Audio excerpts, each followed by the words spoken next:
Olá pessoal, sou eu novamente. Vamos dar continuidade à introdução de banco de dados, parte 2.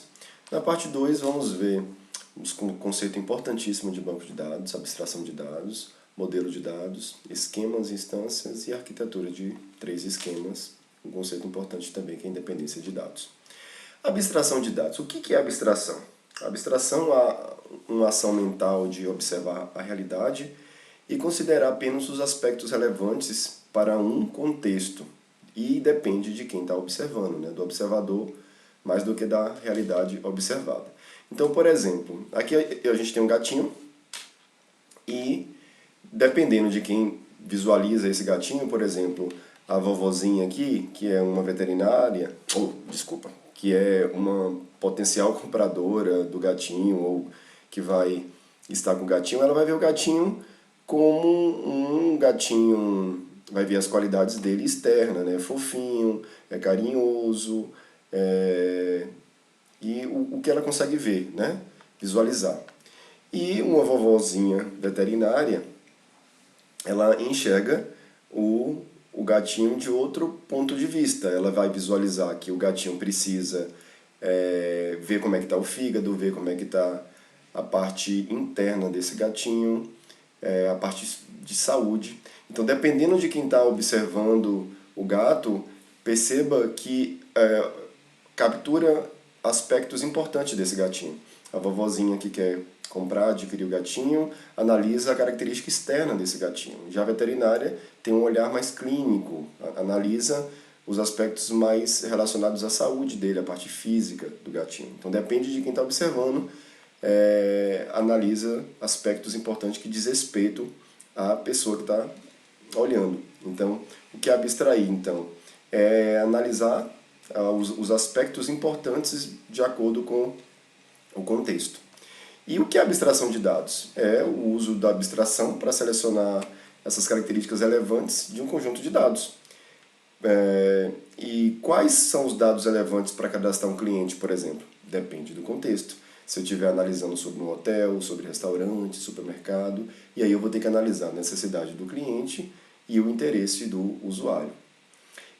Anotem esse conceito de abstração de dados porque ele é muito importante, ele determina essa parte inicial, o conceitual todinha de banco de dados e que diz respeito à modelagem de dados. E a abstração de dados, ela vai permitir então a gente abstrair os dados, que é isolar do usuário os detalhes internos do BD. Oculta toda a complexidade dos usuários. E aí, por isso que eu tenho diferentes modelos. Dependendo de quem está utilizando os modelos, a gente vai focar, ou em qual modelo estiver usando, a gente vai focar em algumas características daquele modelo. Então, dependendo da necessidade que a gente tem em um determinado momento. Então, modelo de dados nada mais é que conceitos que descrevem a estrutura do banco e fornecem um significado e permite essa abstração. Estrutura de um BD, tipo de dados, relacionamentos, essas restrições. A estrutura de dados diz respeito às características do BD, né? Tipo, relacionamentos, restrições, as operações e por aí vai. Então, partindo desse conceito de abstração, a gente tem 3 modelos, que são modelos conceituais de alto nível, que geralmente quem analisa esse modelo é um projetista. Eu visualizo somente as características que são importantes para armazenar os dados, descreve os dados de acordo com a visão dos usuários, não importando de que forma esses dados vão estar sendo armazenados. É muito importante para entender e explicar o modelo para o cliente. Modelos representacionais é um modelo intermediário, ou modelo de implementação, ou mais conhecido como modelo lógico.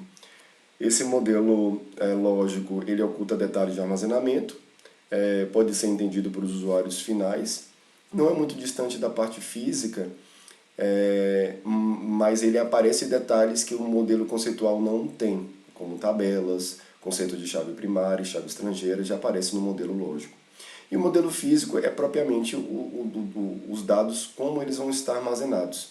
E aí a gente vai visualizar basicamente a estrutura de um create table e dos inserts, de detalhes de como esses dados estão armazenados.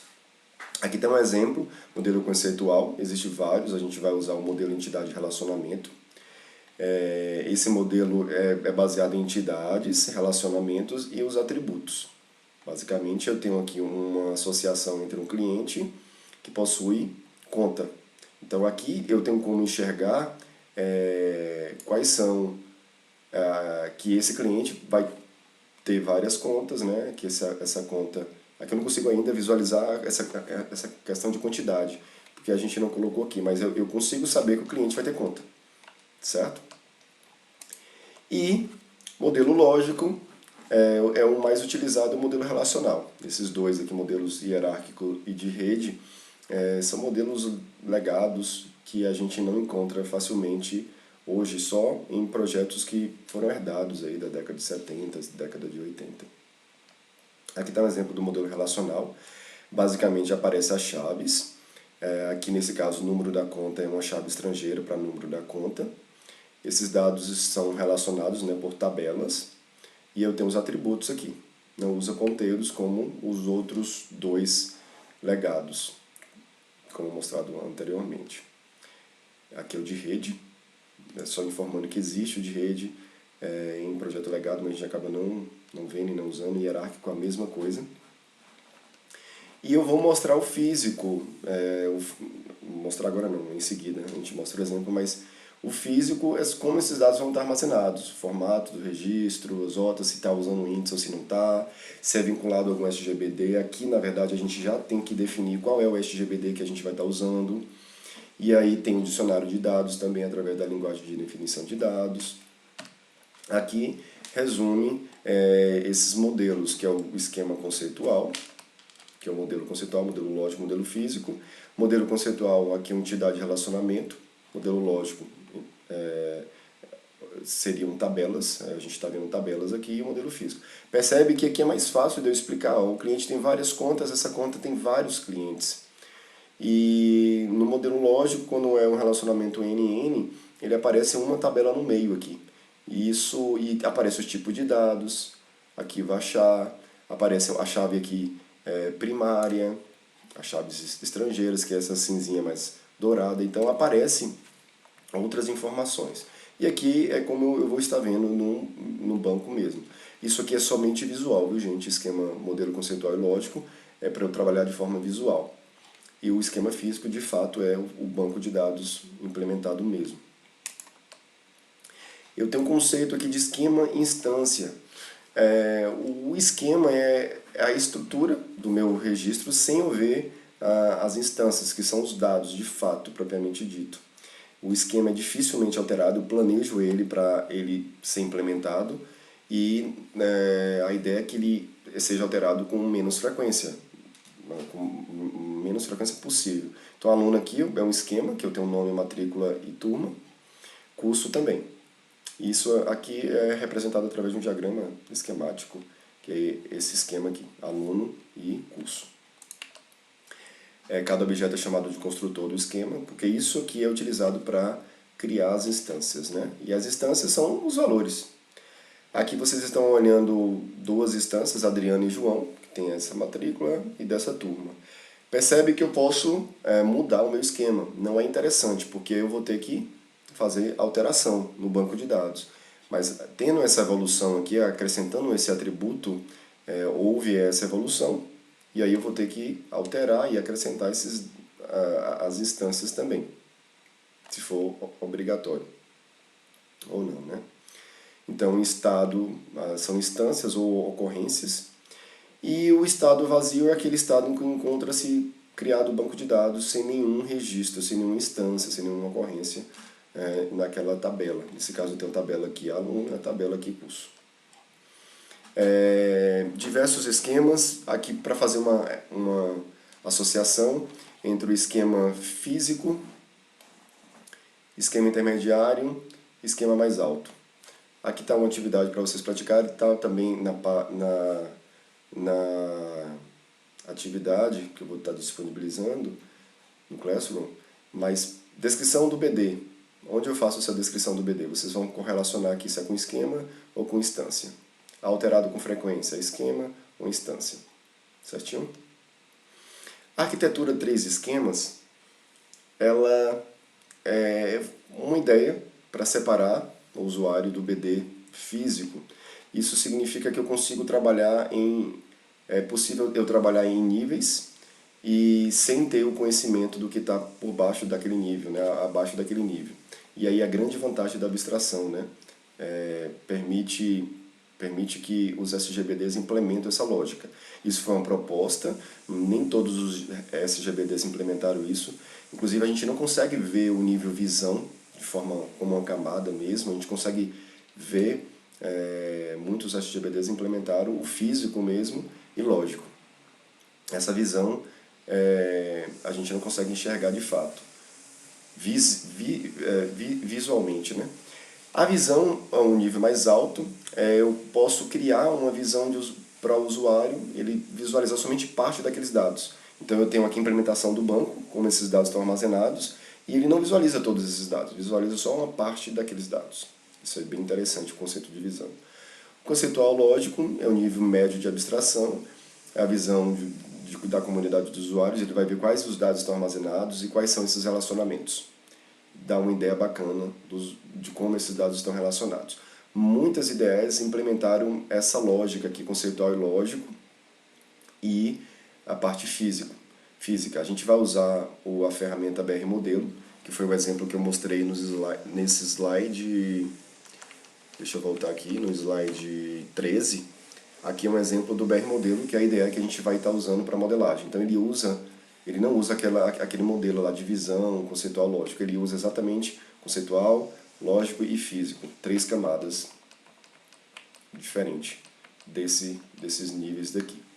E essa arquitetura foi proposta, aqui fazendo uma analogia com a linguagem de programação. O nível conceitual seria, eu tenho esses registros, eu vou ter que definir o registro que tem 3 campos. Quando eu desço o nível para o nível externo, eu visualizo que algumas aplicações pode só visualizar nome e sobrenome. Pode só visualizar o nome dos clientes, por exemplo, sem ver rua e sem ver cidade. Então eu tenho uma visão desses dados, eu vejo parte desses dados. E o nível mais interno é como que esses dados estão armazenados no computador. Aí eu vejo o nível de bloco, de posições, palavras, bytes, né? Então, fazendo uma analogia, seria basicamente isso. A parte externa é o que o usuário visualiza, pode ser parte desses dados, o nível conceitual é exatamente os 3 registros, e o interno é como esses dados estão armazenados. Aqui foi a arquitetura proposta, né, de 3 esquemas, é exatamente os usuários finais, visualizam, eu tenho uma visão 1 aqui que visualiza parte dos dados, visão N aqui visualiza outra parte dos dados, e os dados internos, de fato, como esses dados estão armazenados. Isto aqui, eu consigo sair de um esquema para outro usando um mapeamento, que é basicamente seguir regras para eu sair de um esquema desse e ir para o outro, que é automático. No BR Modelo mesmo, ele sai do esquema conceitual, vai para o lógico, e do lógico vai para o físico. A gente vai ter a oportunidade de praticar isso mais na frente, na nossa próxima aula, em uma das próximas aulas. Mapeamento externo para o conceitual é um exemplo de mapeamento, ele sai do externo e vai para o conceitual, e o mapeamento conceitual para o interno, especificando regras de um para o outro. E aí vem o conceito de independência, que é a capacidade de eu alterar esse esquema conceitual, por exemplo, e não alterar a camada superior. Ou, se eu alterar a camada interna aqui, não alterar a superior e nem a de cima. Então, definição de independência de dados, a capacidade de alterar um esquema sem alterar o esquema superior. Então, independe da aplicação, da estratégia de acesso e de forma de armazenamento. E essa independência eu tenho a física e a lógica. A independência física modifica o físico, não altera os esquemas conceitual e externo. É mais fácil de conseguir essa independência, porque eu não preciso, eu altero a questão de desempenho, mas não altera as camadas superiores. Isso é muito bacana, porque eu posso ter o DBA trabalhando na parte interna do banco e não sofrer nenhuma alteração nas camadas superiores. O projetista pode estar projetando, fazendo alterações, e a parte física não tem interferência nenhuma. Isso que é o legal, que foi possível com a abstração de dados e com essa separação de 3 camadas. A dependência de dados lógicos já é mais difícil, porque eu modifico o esquema conceitual e não modifico a minha aplicação. Isso é mais difícil, porque eu posso incluir um atributo ou excluir, e na aplicação eu vou ter que incluir e vou ter que excluir, certo? E é o que diz assim, ó, ainda a observação, a dependência lógica é mais difícil de ser obtida, porque eu vou remover um atributo, por exemplo, e acontece essa dificuldade de ter independência. Idealmente deve-se modificar apenas os mapeamentos entre os esquemas. A maioria dos SGBDs não implementa completamente essa arquitetura de 3 esquemas, como eu falei anteriormente. E aí, pessoal, aqui tem algumas perguntas sobre essa parte inicial e também da mesma atividade que eu vou postar para vocês. E bons estudos. Aqui está a parte de livros para vocês aprofundarem o assunto. Até a próxima aula. Até mais.